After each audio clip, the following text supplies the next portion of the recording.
प्रिय दोस्तों, नमस्कार। तुलसी के संत तुलसी बनने की एक सुंदर कहानी है। तुलसी कोई जन्म से ही कोई संत नहीं थे, कोई महान संत नहीं थे। एक साधारण बालक और एक ऐसा बालक जो बड़ा ही जिसके बारे में ऐसी भविष्यवाणियाँ की गई जो अनिष्टकारी है।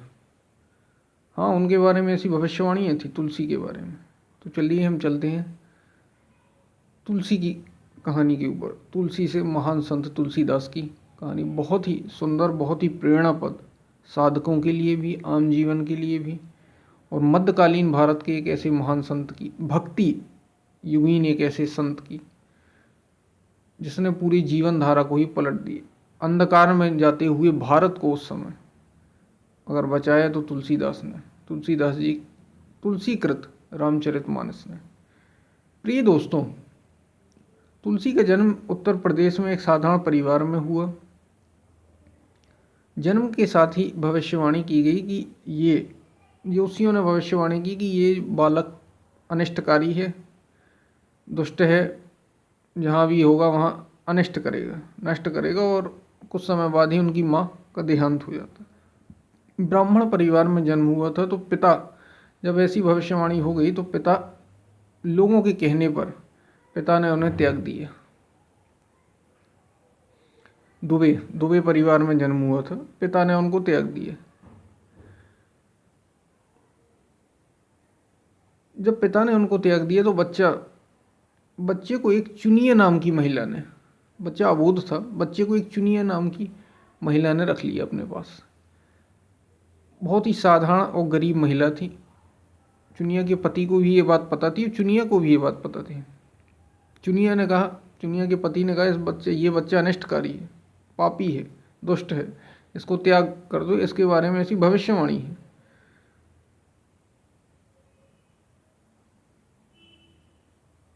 कुछ समय बाद दुबे जी भी शरीर छोड़ देते हैं। उनका भी शरीर, बच्चे को भले ही त्याग दिए लेकिन दुबे जी का भी शरीर छूट गया।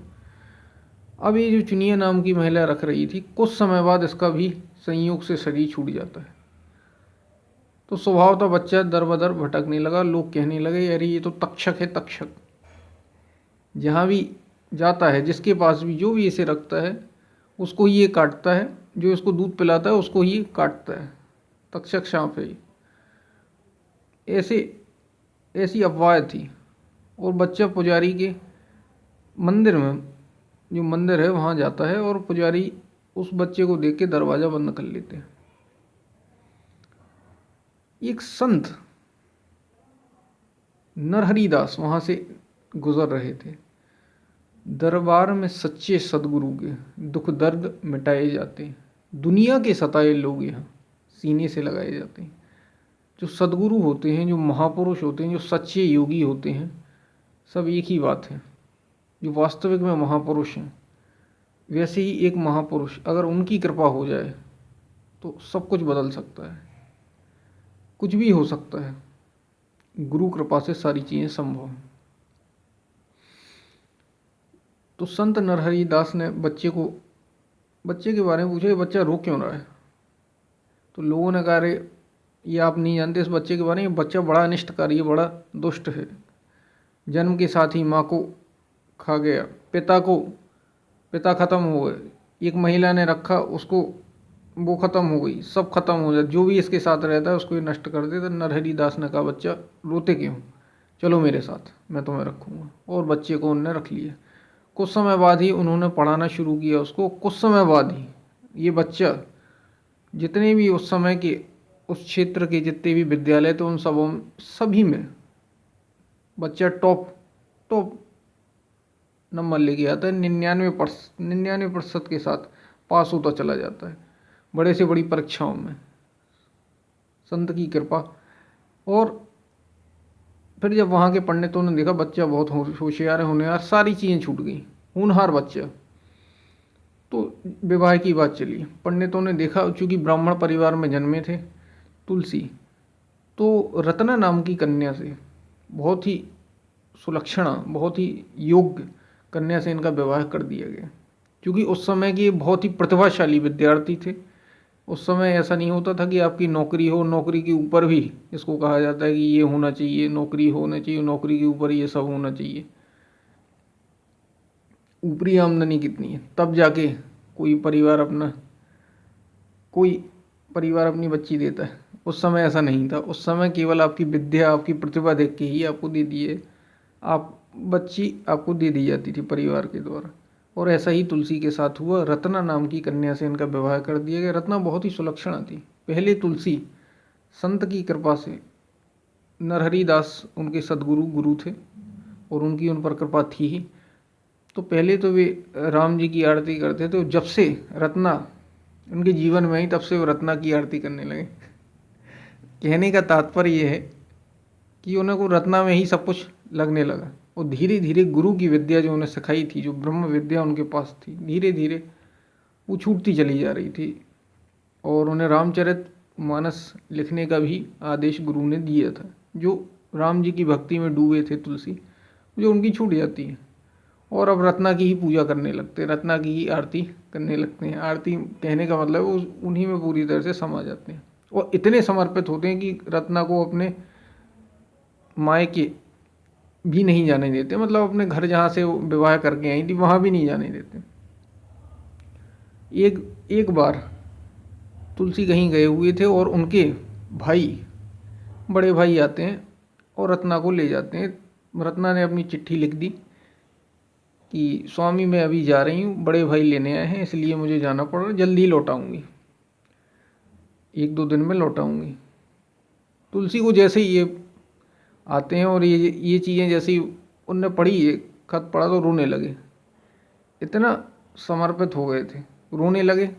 और उस चिट्ठी को, अब रत्ना को, तुलसी को तो ये पता ही था कहाँ घर है।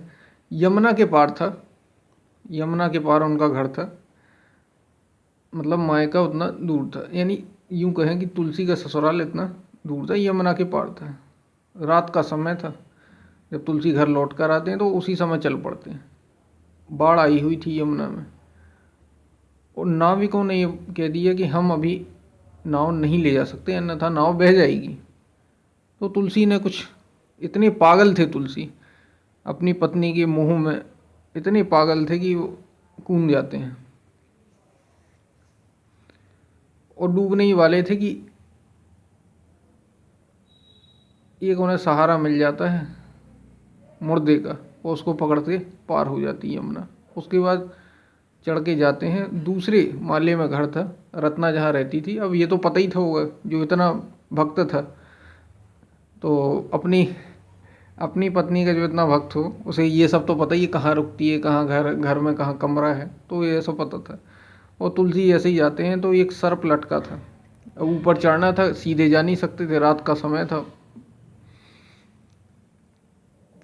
तो वे उस सर्प को ही पकड़ के चढ़ जाते हैं और सीधे खिड़की के द्वारा और रत्ना के उसमें प्रवेश कर जाते हैं। और रत्ना आराम कर रही थी और जैसे ही तुलसी आते हैं तो रत्ना उठती है। वो कह रहे अरे आप यहाँ कैसे आ गए?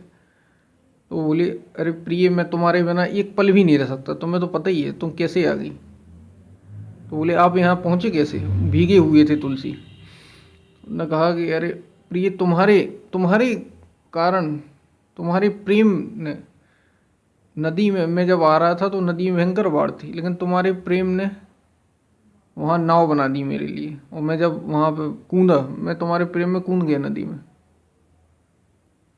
और उस नाव को मैंने पकड़ लिया। शायद वो कोई मुर्दे की अर्थी थी, लेकिन मैं पार हो गया आगे। और तुम जानती थी कि मैं यहाँ आने वाला हूँ, तुम्हें तो पहले ही पता था। तुलसी बोले चले जा रहे थे, तुम्हें पहले ही पता था मैं आने वाला हूँ, इसलिए तुमने रस्सी लटका रखी थी। रत्ना ने तुरंत देखा खिड़की के बाहर कि रस्सी कहाँ लटकी है। देखा तो एक सर्प था भयंकर काला। अरे रत्ना ने कहा वाह पतिदेव। मैं, रत्ना बहुत ही सुलक्षणा सुयोग्य थी, अच्छे घर की थी बहुत। रत्ना ने कहा मेरे पति, मैं लोगों को क्या मुंह दिखाऊंगी कि मेरे पति समुद्र में अर्थी को, नदी में अर्थी के सहारे यहाँ तक आ गए, इतनी पत्नी के वियोग मोह में पागल हैं। और रस्सी को भी, सर्प को रस्सी समझ लिया और चढ़ते हुए कमरे में आ गए। जब लोगों को ये पता चलेगा तो समाज में मेरी क्या इज्जत रह जाएगी। अगर तुम्हारी हाड़ मांस में, ये हाड़ मांस के इस शरीर में तुम एक दिन भी मुझसे दूर नहीं रह सकते। हाड़ मांस के इस शरीर में जैसा तुम्हारा मोह है, इसका एक कतरा भी अगर भगवान के प्रति होता, तुम्हारे हृदय में स्थित जो तुम्हारे गुरु ने विद्या दी थी उसको भी तुम भूल गए। रत्ना ने बड़े उपदेश की, अगर उसके प्रति तुम्हारा इतना होता तो तुम भव पार हो जाते। इसका एक पल भी होता तो तुम्हारा भी कल्याण होता और मेरा भी कल्याण हो जाता। लेकिन अब तुम भी पाप कर रहे हो और मुझे भी, ना तो यही लोक सही रहा और ना ही परलोक ही सही रहे। तो पहले तो तुलसी को ये बात समझ में नहीं आई। इतना पागल था तुलसी कि ये समझ ही नहीं आया उसे। इतना प्रेम में डूबा था, प्रेम ना कहें मोह में डूबा था।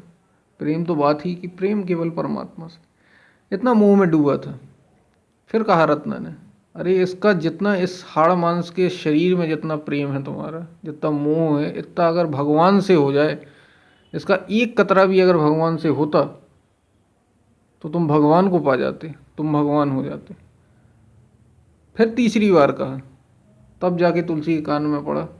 तुलसी ने कहा बस बस, किसी को बताना मत, किसी को बताना मत कि यहाँ तुलसी आया था, और निकल जाते हैं और तुलसी तुलसी दास हो जाते हैं। फिर कुछ समय बाद योगी हो गए, महापुरुष हो गए। आप तो जानते ही हैं,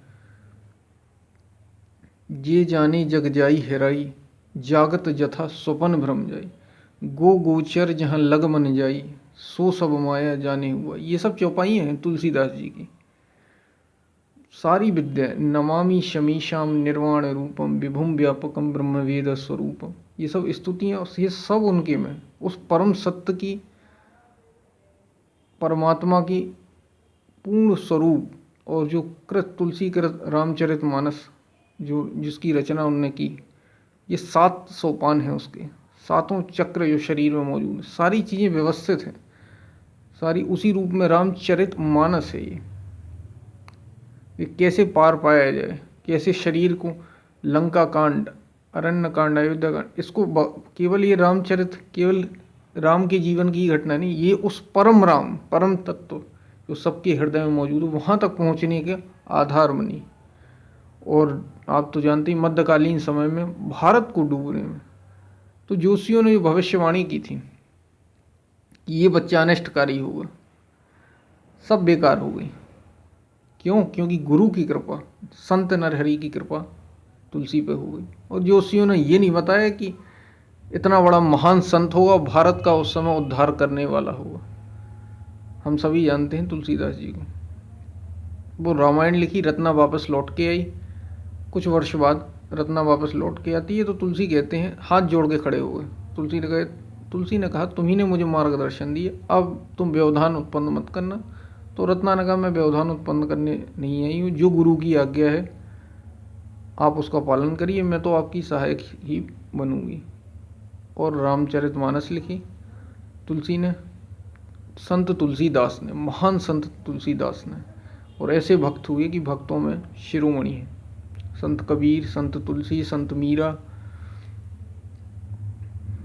ऐसे महापुरुष। तो गुरु की कृपा आपको कहाँ से कहाँ ले जा सकती है, संत की कृपा कहाँ से कहाँ ले जा सकती है।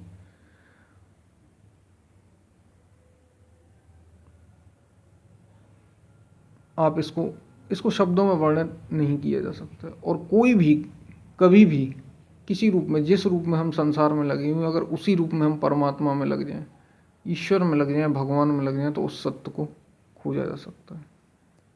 हम फिर मिलते हैं, तब तक के लिए धन्यवाद।